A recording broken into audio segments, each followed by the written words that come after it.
بسم الله الرحمن الرحيم.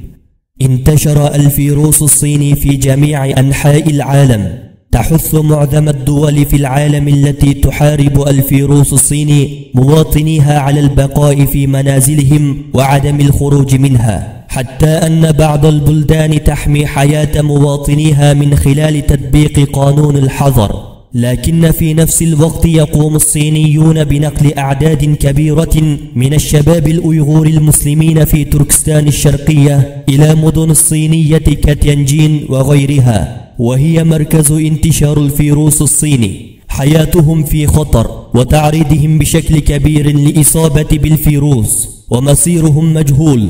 يتم دفعهم إلى الموت واستعبادهم في عالم اليوم المتحضر، وتباع إعدائهم الداخلية في أسواق تهريب الأعضاء الصينية والدولية. الأيغور هم بشر أيضا، كما أن لهم الحق في العيش على الأرض.